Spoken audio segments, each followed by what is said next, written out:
name is Sunrise, and this is my life story. I was born on May 13th to a fairly wealthy family. They weren't rich, but they weren't super poor either. They always tried to help when they could, but a lot of the times the dad would abuse the mares. The only time the dad was nice to the mares was if they had just given birth. My first few hours of life were a struggle, as every foal's first. Eventually I was able to stand and nurse. But the dad didn't think I was worth enough. He thought I would be better off with another family.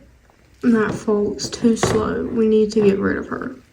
She was just born. Give her at least a few months, and if she doesn't behave better or if anything else makes you mad about her, then you can possibly sell her.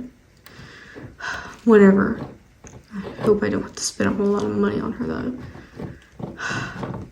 You'll eat those words one day. The vet didn't know it, but she was right about that. When I was a month old, I was the fastest foal they had ever had. None of the other mares or stallions could keep up. Not even another foal a day older than me. Unfortunately, my owner still thought I was weak because I wasn't a boy. If only you were a boy, you would be great. I could possibly get a good penny for you whenever you're older. Unlike that one over there, he's a keeper. He's better than you'll ever be.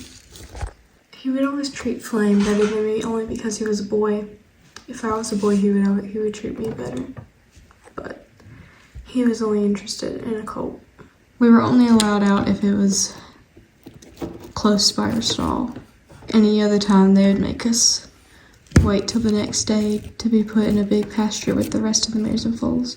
I always wanted to play with Flame, but since our owner thought I was too weak, he always put us separate. Eventually, we became mulings. Even though I had still grown older, he still thought I was weak. He would always treat Flame better, even after he became weaker than me. He would always think of Flame as prized possession, never once batting an eye at me, just because I was a girl. If I was a colt or a stallion, he would have treated me much better. The owner's wife thought I was good, so she convinced her husband to keep me, just for a bit, to see if I was fast. And then one day, my training started. And that was the worst month of my life. At first, the husband would train me, but he would always whip me too hard. And I would never listen because it hurt too much. He would always call me lazy because I could never do what he said fast. And I would always dart away because it would always hurt. Anytime I didn't listen or darted away because it hurt, he would whip me even harder. Eventually, his wife asked if she could try training me. That was even worse. I regretted ever liking her. She was even worse than her husband. She would use the whip way more than he did. Every time I came back to my stall after her training me, my butt would always have scars on it from her. Eventually, I just gave in and let them finally train me. My training was finished. The husband decided that I should race. I was nowhere near ready. They hired the girl they thought would be the best jockey. Little did they know, she knew nothing about racing and just made me even worse. Everything about her riding was terrible. The girth was too tight, the bit was too harsh in my mouth. She didn't know what she was doing. She would tell me to go forward, then pull back as hard as she could on the reins. Go, girl. Whoa, quit. I told you to stand still. Girl, you just asked me to go forward. Do you want me to stand still or not? Do I need to get you a whip or no? No, I'll make her listen. She was making everything even worse. While waiting for the race to start, I was looking at the other horses and thought about how their jockeys were so much better looking and seemed more experienced than mine. At the start of the race, whenever the trumpet sounded, I already had a bad start, and it put me far behind. As soon as the race started, I was already far back, while the other two were way ahead. Slowly catching up to one another, they were reaching the finish line. Meanwhile, I was 30 meters away from the final stretch. By the end of the race, the bay mare had won, and the stallion got second, and I got dead last. While the other horses were being greeted with smiles and treats and congratulations, I was met with the silence of disappointment and less grain when I got home. And then the whip. How did your first race go, sweetie? Terrible. My jockey didn't know what she was doing and made me be dead last. I was like 5 lengths away from the other two. Oh, well, I'm sure your next race will be even better. If there even is a next race. I don't even think they're gonna keep me after that. I hate that horse. She does all that training for nothing, only for her to get last. She has got to go. I agree. She's only taking up space and grain. We need her gone. We need the money. There's an auction tomorrow I can take her to. Just remind me in the morning and I'll load her up. Actually, I think it's already open for the public today. I can go ahead and bring her today and she can be sold tomorrow. That's excellent. Just be sure don't put her in a fancy tack or anything.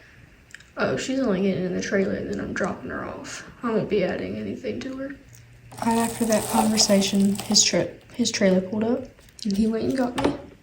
I knew it wasn't gonna last long, but I didn't think I'd be sold as a yearling. The moment I entered the trailer, I prayed for a better life. I said goodbye to my mom and my only friend, and then prayed even more for the best life I could possibly get, or at least one better than this life. The second I was unloaded from the trailer, I was immediately put in a small corral with other mares around and only one stallion. The sale was supposed to start the next day. I hoped and prayed that I would get sold, so I didn't have to go back to that old life. The first girl to come to my spot, her name was Sarah, and she was really sweet. She talked to me with gentle words, unlike my old owners. I was hoping she would buy me. The other horses that were getting looked at seemed like they were going to good homes if the people bought them. Apparently they were all with Sarah, and they were all looking for different types of horses. With Sarah, she was looking for a racehorse, the only one that came to the sale that was looking for a racehorse. The next day, the bidding started and ended. Two of the girls that bought a couple of horses wanted to try them out in Western. They ended up fitting great with them. They ended up taking them home shortly after buying them. One by one, I watched as every horse in that sale ring get sold, and then it came time for me. The bidding for me ended fairly quick because Sarah was the only one that bid. She bought me and then immediately loaded me up in the trailer and took me home along with the other 3 mares that were left. Once I had made it to my new home, we all settled in pretty fast. While on the trailer, I found out that the paint Friedan's name was Raven and the black Friedan was Avalon. We were all around the same age, and I had a new stable buddy. Her name was Mabel, and she told us that she was born in a sale and has since been living here at Royal Haven Stables. Ever since my arrival at Royal Haven Stables, I have had one foal and have won all my races from my 2-year-old to 10-year-old year. I have only had one daughter, and she has been successful with her offspring and her races.